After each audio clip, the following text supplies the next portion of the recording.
Autobiografía de un yogui, capítulo 41, Pastoral en la India Meridional. Grabando hoy nuevamente desde el ashram. Estamos acá instalados en una partecita dedicada a la construcción. Bueno, y es esta la vista que veo todos los días. Y también grabando con mi pichoncito. Usted, Dick, es el primer occidental que ha entrado en ese santuario. Muchos otros lo han intentado en vano. Al oír mis palabras, el señor Wright pareció sorprendido y luego complacido. Acabábamos de dejar el bello templo de Chamundi, situado en los montes que dominan Mysore, en la India meridional. Allí nos habíamos inclinado ante los altares de oro y plata de la diosa Chamundi, patrona de la familia reinante de Mysore. Como recuerdo de ese singular honor, dijo el señor Wright, guardando cuidadosamente algunos pétalos de rosa, conservaré siempre estos pétalos, bendecidos por el sacerdote con agua de rosas. Mi compañero y yo pasamos el mes de noviembre de 1935 como huéspedes del estado de Mysore. El heredero del Maharaja, Su Alteza, el Yuvaraya Sri Kanterava Narasimharaja Vadiyar, me había invitado, en compañía de mi secretario, a visitar su progresista y culto reino. Durante las 2 semanas anteriores, yo había dirigido la palabra a miles de ciudadanos y estudiantes de la ciudad de Mysore, en el ayuntamiento, en la Universidad del Maharaja, en la Escuela Médica Universitaria y también en Bangalore, en la Escuela Secundaria Nacional, en el Intermediate College y en el Ayuntamiento de Chetty, donde se celebraron 3 grandes reuniones en las que se congregaron más de 3.000 personas. Ignoro si los atentos oyentes dieron crédito a mi exposición sobre una radiante América, pero los aplausos fueron siempre fuertes cuando hablé de los beneficios mutuos que podrían surgir de un intercambio de las mejores características de Oriente y Occidente. El señor Wright y yo nos encontrábamos ahora descansando en la paz del trópico. Su diario de viaje nos ofrece el siguiente resumen de sus impresiones sobre Mysore. Hemos pasado muchos arrobadores momentos en extasiada contemplación de la siempre cambiante pintura de Dios, extendida a través del firmamento. Pues solo su mano puede producir colores que vibran con la frescura de la vida. Esa juventud de los colores se pierde cuando el hombre trata de imitarlos por medio de simples pigmentos, pues el Señor recurre a un medio más simple y efectivo, pinturas que no son ni aceite ni pigmentos, sino rayos de luz. Lanza una mancha de luz aquí y de inmediato se refleja el rojo. Él agita de nuevo el pincel y el color se transforma gradualmente en naranja y en oro. Luego, con un golpe que atraviesa las nubes, las deja rezumbando púrpura. Con un anillo escarlatan los bordes y así sucesivamente. Sin descanso, tanto por la mañana como a la caída de la tarde, él pinta.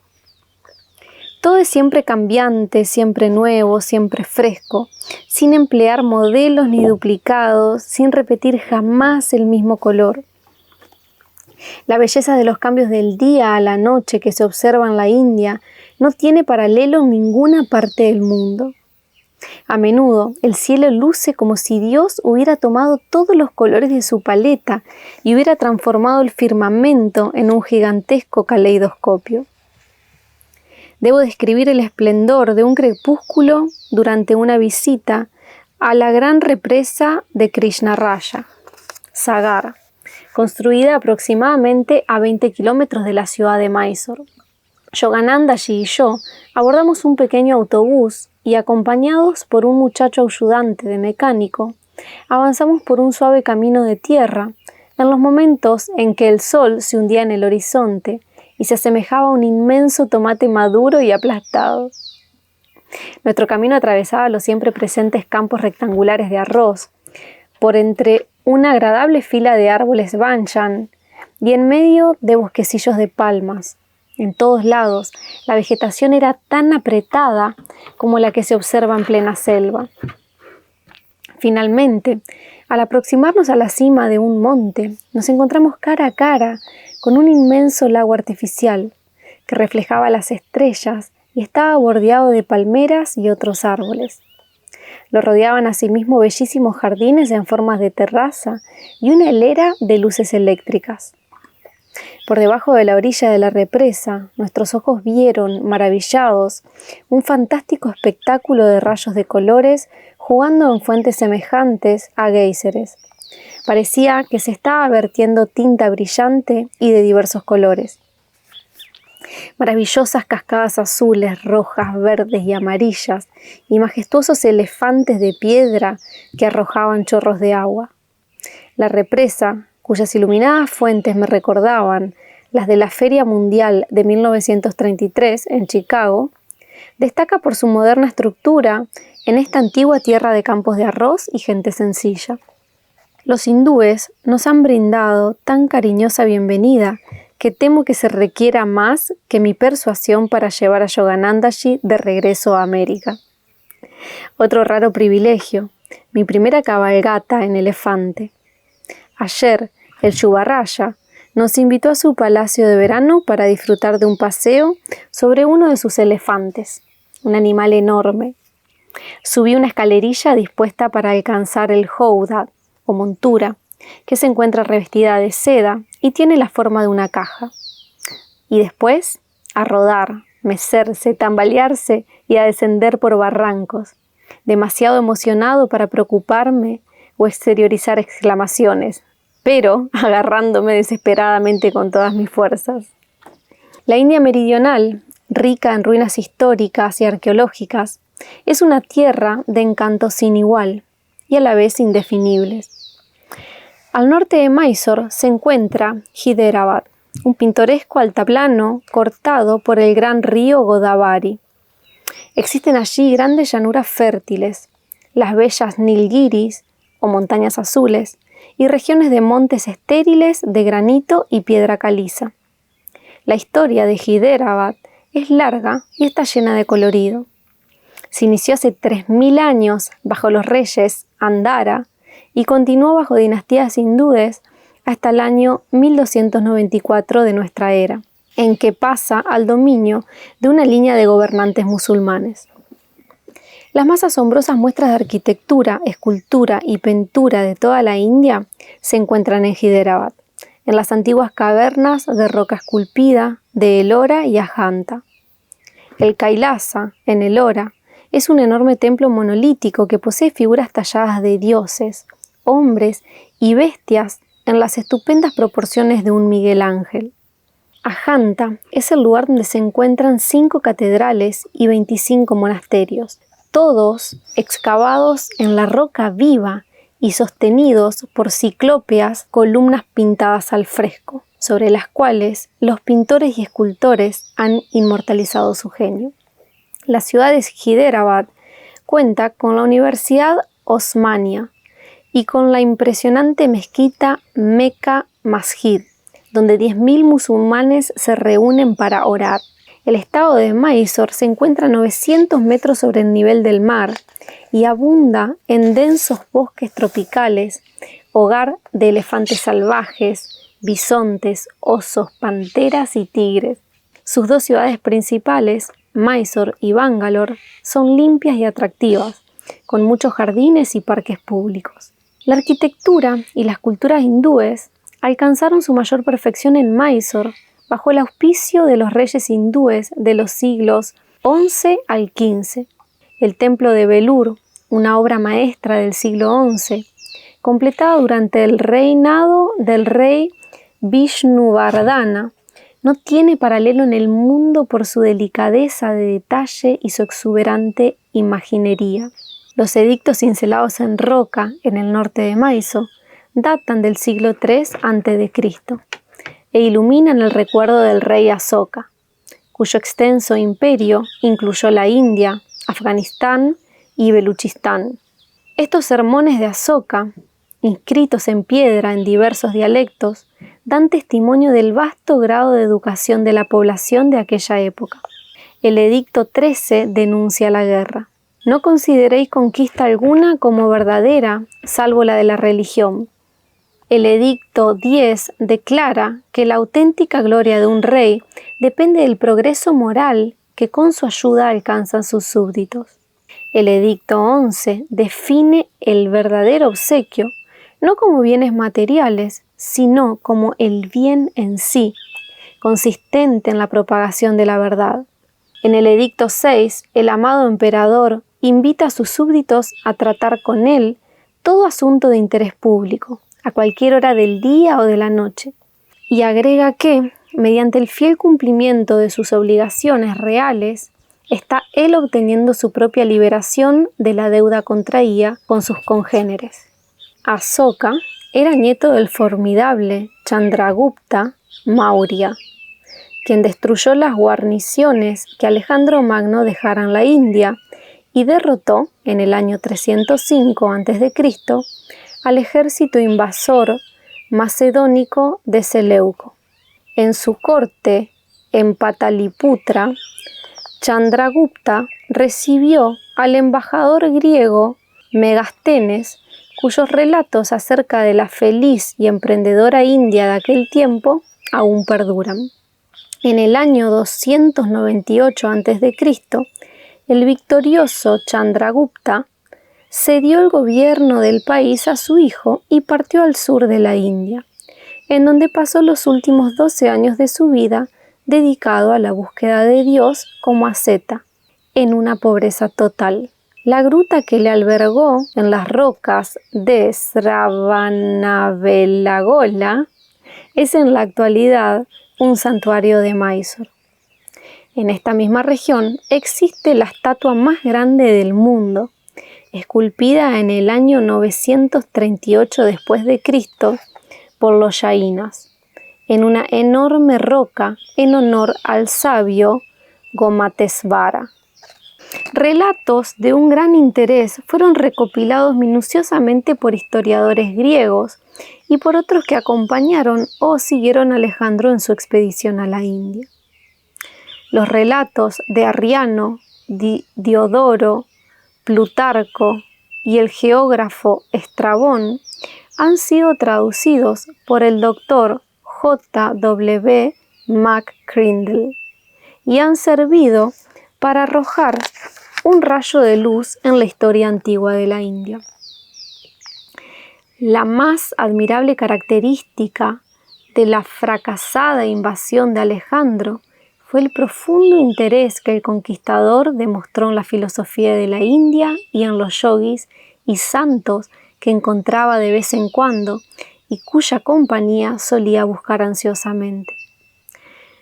Poco después de que el guerrero macedonio llegara a Taxila, en la India septentrional, este envió un mensajero, Onesicritos, discípulo de la escuela helénica de Diógenes, a buscar a Dandamis, un gran sannyasín de Taxila.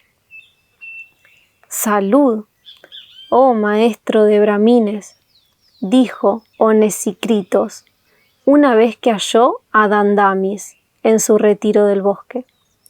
«El hijo del gran dios Zeus, Alejandro, señor soberano de todos los hombres, desea que vayáis a su lado, y si acudís, os colmará de regalos, pero si rehusáis, os cortará la cabeza». El yogui recibió esta invitación, bastante compulsiva, en absoluta calma, sin siquiera levantar la cabeza de su lecho de hierba. «Yo soy también hijo de Zeus. Si Alejandro es tal», comentó, «no deseo nada de lo que posee Alejandro, pues estoy contento con lo que tengo. En tanto que a él lo veo errante con sus hombres, a través de los mares y las tierras, y sin ningún beneficio, y jamás pone término a sus viajes. Id y decid a Alejandro que Dios, el supremo Rey, jamás es el autor de errores insolentes, sino el creador de la luz, de la paz, de la vida, del agua, del cuerpo y del alma del hombre. Él recibe a todos los hombres cuando éstos se liberan a la llegada de la muerte, no estando ya sujetos a ningún mal.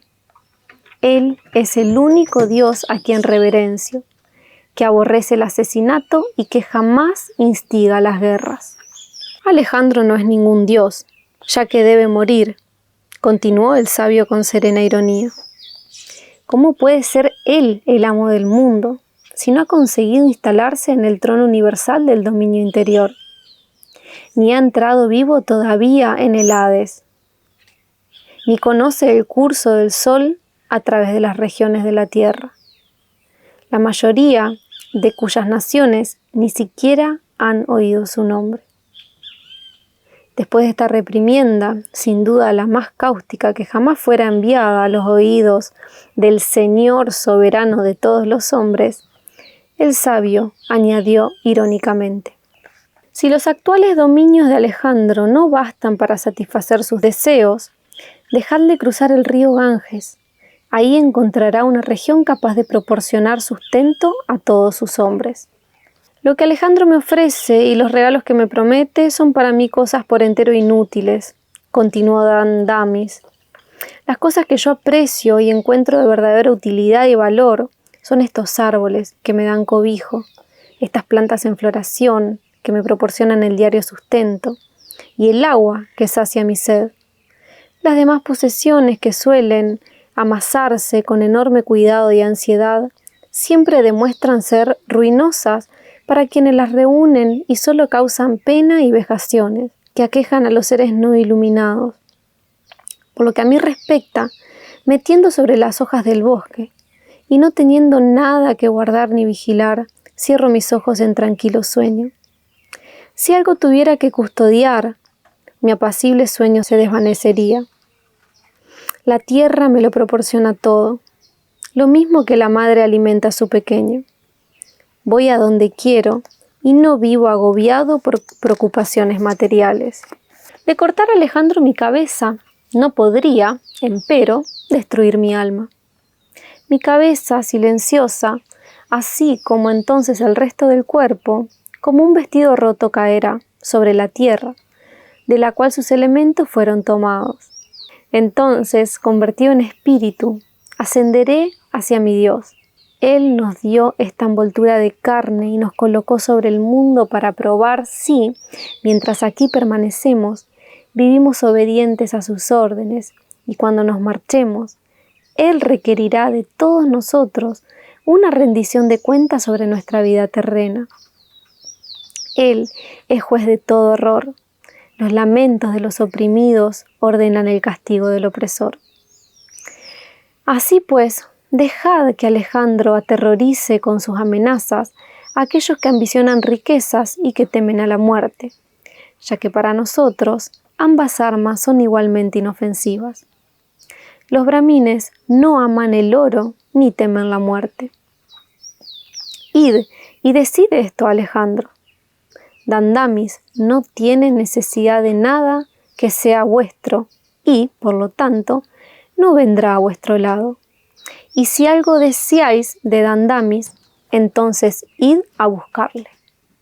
Alejandro recibió por conducto de Onesicritos el mensaje, que escuchó con concentrada atención y experimentó más deseos que nunca de ver a Dandamis, quien, aunque viejo y semidesnudo, representaba el único antagonista en quien él, conquistador de tantos pueblos, había encontrado la horma de su zapato. Alejandro invitó a Taxila a varios ascetas brahmines, famosos por su habilidad para contestar cuestiones filosóficas con sabiduría y concisión. Una relación de las discusiones es ofrecida por Plutarco. El mismo Alejandro formuló las preguntas. ¿Quiénes son más numerosos, los vivos o los muertos? Los vivos, porque los muertos no existen. ¿Qué produce los animales más grandes, la tierra o el mar? La tierra, pues el mar no es más que una parte de la tierra. ¿Cuál es de las bestias la más astuta? Aquella que el hombre no conoce. El hombre teme a lo desconocido. ¿Qué existió primero, el día o la noche? El día, con la ventaja de un día. Esta respuesta hizo que Alejandro no pudiera ocultar su sorpresa.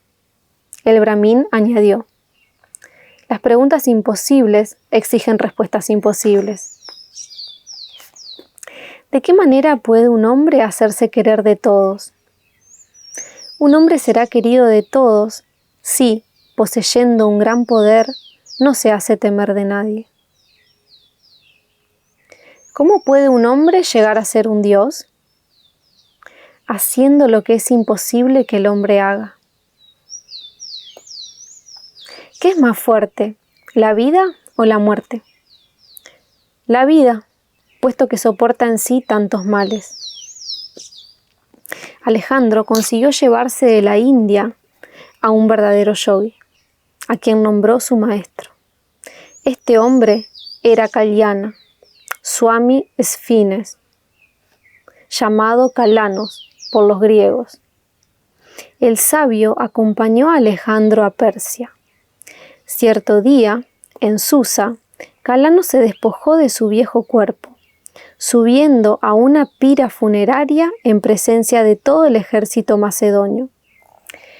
Los historiadores han referido el asombro de los soldados cuando observaron que el yogi no mostraba miedo ni señales de dolor y que no se movió de su posición mientras las llamas consumieron su cuerpo. Antes de sufrir la cremación, Kalanos abrazó a muchos de sus compañeros íntimos, pero se abstuvo de despedirse a Alejandro, a quien el sabio hindú dijo solamente: «Te veré después, en Babilonia». Alejandro dejó Persia y un año después moría en Babilonia. La profecía del gurú hindú fue su modo de decir que estaría junto a Alejandro en la vida y en la muerte. Los historiadores griegos nos han dejado numerosas y muy vívidas descripciones de la sociedad hindú. La ley hindú, nos dice Arriano, protege al pueblo y ordena que nadie, bajo ninguna circunstancia, sufra la esclavitud, sino que, disfrutando de la libertad, todos respeten el derecho a ella que cada ser humano posee. Los hindúes, dice otro texto, no depositan dinero para practicar la usura, ni saben cómo pedirlo prestado. Es contrario a los usos establecidos que un hindú sufra o haga sufrir un engaño, de modo que desconocen los contratos y nadie requiere seguridad para las transacciones. Se dice que las sanaciones se lograban a través de métodos sencillos y naturales. Las curaciones se efectúan más por medio de la regulación de la dieta que por el empleo de medicina. Los remedios más estimados son los ungüentos y los emplastos. Todos los demás se consideran en extremo perjudiciales.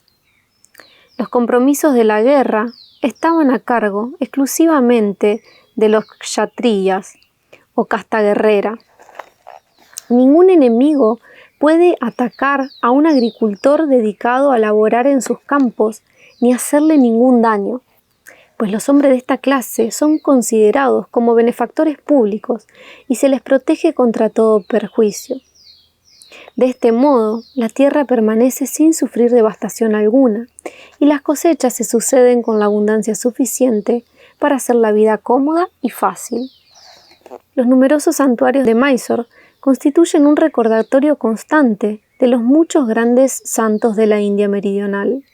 Uno de estos maestros, Tayyumannavar, nos ha legado el siguiente poema que constituye un desafío.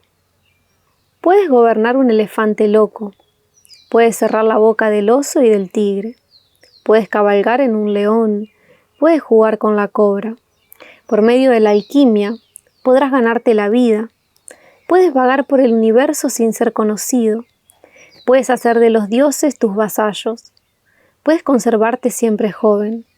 Puedes caminar sobre el agua y vivir en el fuego. Pero gobernar la mente es mejor y más difícil.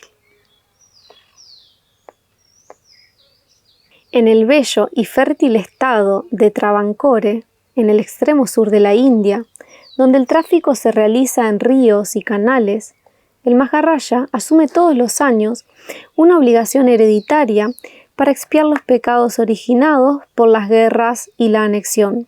En el remoto pasado de varios estados pequeños de Travancore, durante 56 días anualmente, el Maharaja visita el templo 3 veces al día para escuchar himnos védicos y recitaciones. La ceremonia de expiación termina con el Lakshadimpam, o iluminación del templo por medio de 100.000 luces. La presidencia de Madrás, en la costa sudeste de la India, contiene la extendida y espaciosa ciudad de Madrás, a orillas del mar, y Conjeveram, la ciudad dorada, lugar principal de la dinastía Pallava, cuyos reyes gobernaron durante los primeros siglos de la era cristiana. En la moderna presidencia de Madrás, los ideales pacifistas de Mahatma Gandhi han cobrado fuerte arraigo. Las blancas gorras distintivas, al estilo Gandhi, se ven por todas partes, en todo el sur en general. El Mahatma ha efectuado muchas reformas importantes en materia de templos para los intocables, así como otras relativas a los sistemas de castas. El origen del sistema de castas, formulado por el gran legislador Manu, era admirable. Este apreció claramente que los hombres se pueden dividir por evolución natural en 4 grandes clases. Aquellos capaces de ofrecer servicio a la sociedad por medio del trabajo físico, Sudras. Aquellos que pueden servirla con su mentalidad, preparación y en los oficios de agricultura, comercio y negocios en general, Vaisyas. Aquellos cuyos talentos son de índole administrativa, ejecutiva y protectora, gobernantes y guerreros, Kshatriyas. Y finalmente, aquellos de naturaleza contemplativa, espiritualmente inspirados y capaces de inspirar, brahmines. Ni el nacimiento, ni los sacramentos, ni el estudio, ni el linaje pueden decidir si una persona es nacida 2 veces, es decir, un brahmin, declara el Mahabharata. Solo la conducta y el carácter lo pueden decidir. Manu enseñó a la sociedad a mostrar respeto a sus miembros en la medida en que ellos poseyeran sabiduría, virtud, edad, lazos de parentesco o, por último, riquezas. En la India védica, las riquezas se consideraban despreciables si eran guardadas o inaccesibles para propósitos de caridad. Los hombres ricos, pero mezquinos, eran clasificados en un bajo rango de la sociedad. Serios males comenzaron a suscitarse cuando el sistema de castas se endureció a través de los siglos, limitándose a la herencia. La India, que se gobierna a sí misma desde 1947, se encuentra llevando a cabo lentos pero seguros progresos para restaurar los antiguos valores de la casta, basados solamente en las aptitudes naturales y no en el nacimiento. Toda nación en la tierra tiene su propio y típico karma nacional producido de desdichas, al cual debe combatir y vencer honorablemente. La India, con su versátil e invulnerable espíritu, demuestra ser capaz de llevar a cabo la tarea de reformar el sistema de castas. Tan fascinante es la India meridional que el señor Wright y yo deseábamos prolongar nuestra idílica estadía en ella.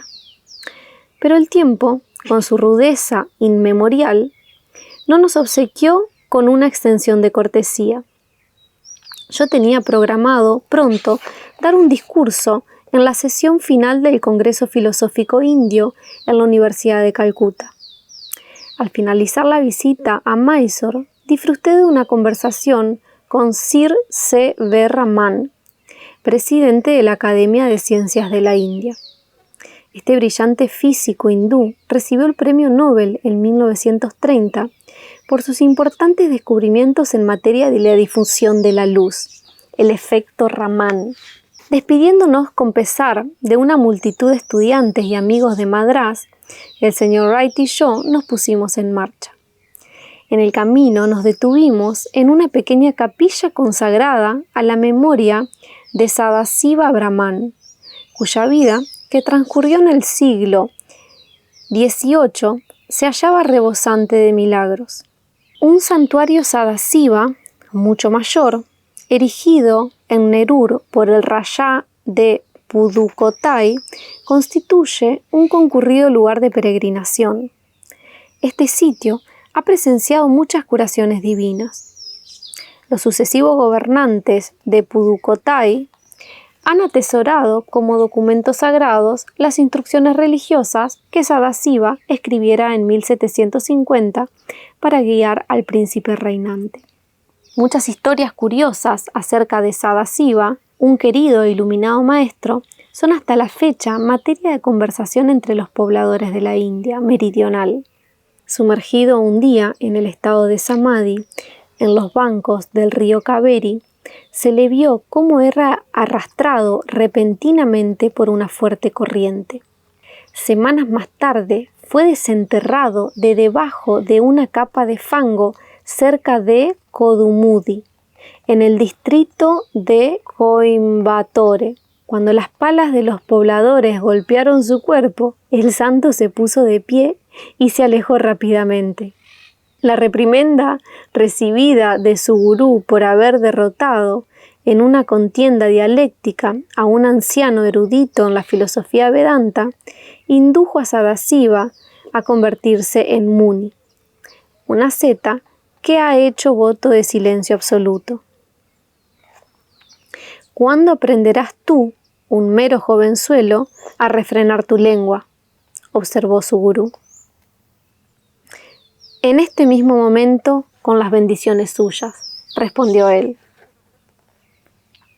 El gurú de Sadasiva, Swami Sri Paramasivendra Sarasvati, fue el autor de Dharavidya Prakasika y de un profundo comentario sobre el Uttara Gita. En cierta ocasión, algunas personas mundanas se quejaron ante el ilustre gurú de la conducta de Sadasiva, escandalizadas porque Sadasiva, en un estado de divina embriaguez, solía a menudo danzar en las calles sin decoro alguno. Protestaron: Sadasiva se comporta como un insensato. Sonriendo de dicha, Paramasivendra exclamó: «Oh, ojalá que otros compartieran su insensatez». Muchas peculiares y hermosas manifestaciones de la intervención de la mano divina caracterizaron la vida de Sadasiva. En el mundo existe, en verdad, mucha aparente injusticia. No obstante, los devotos de Dios dan siempre testimonio de las incontables ocasiones en que la justicia divina opera de forma inmediata. Tal fue el caso de Sadasiva cuando, al detenerse una noche, inmerso en Samadhi, junto al granero de un rico propietario, 3 sirvientes que se encontraban de guardia alzaron sus garrotes para golpearlo, tomándolo por un vulgar ladrón. Los brazos de los atacantes, sin embargo, se inmovilizaron en el aire, y allí permaneció el trío, con los brazos en alto, cual estatuas, en un desusado grupo escultórico, hasta que Sadasiva continuó su marcha al amanecer. En otra ocasión, un capataz que se hallaba de paso forzó rudamente al gran maestro a unirse al resto de sus trabajadores que estaban cargando combustible. Cuando, luego de haber transportado humildemente su fardo hasta el lugar requerido, el silencioso santo depositó su carga en la cima de una enorme pila. Todo el combustible estalló instantáneamente en llamas. Sadasiva, al igual que Swami Trailanga, no usaba vestimenta alguna. Absorto en su interior, el desnudo yogi entró una mañana por error en la tienda de un jefe musulmán. Respondiendo a los gritos de alarma de 2 damas, el guerrero atacó violentamente a Sadasiva cortándole un brazo con su espada. Imperturbable, el maestro abandonó el lugar.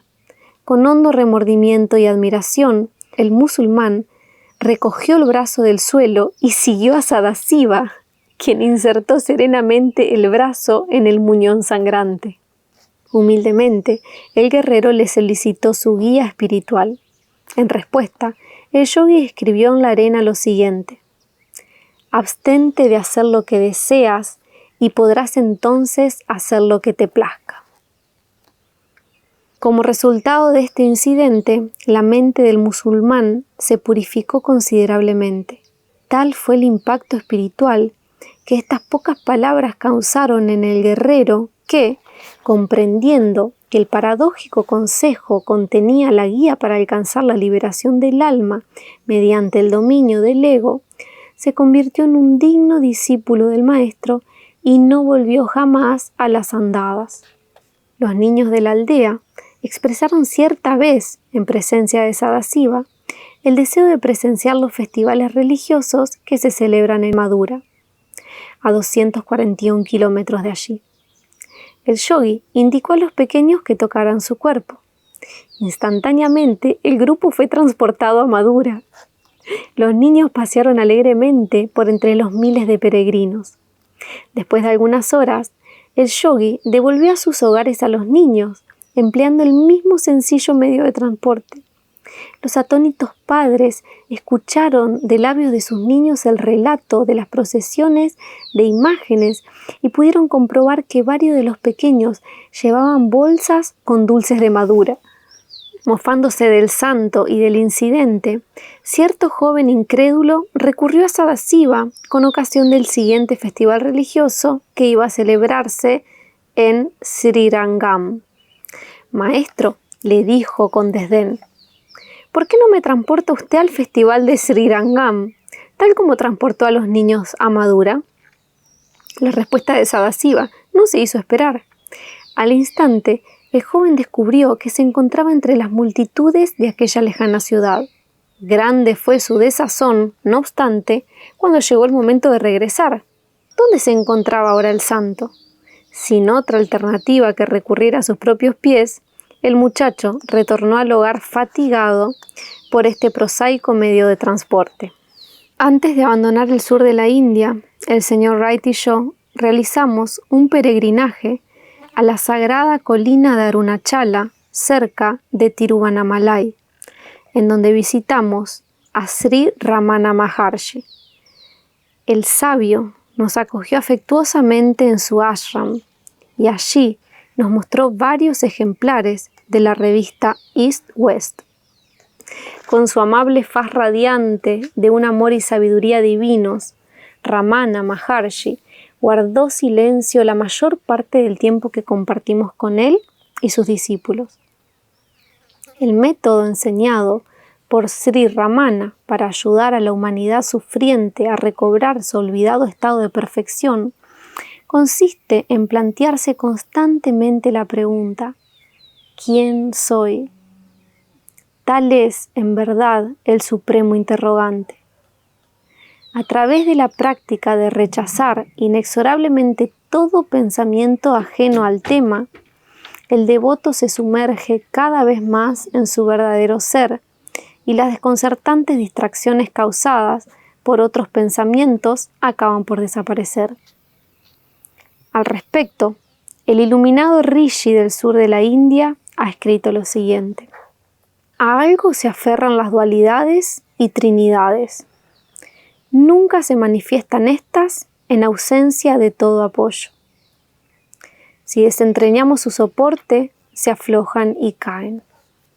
Esta es, pues, la verdad. Quien así lo comprende, no vacila jamás».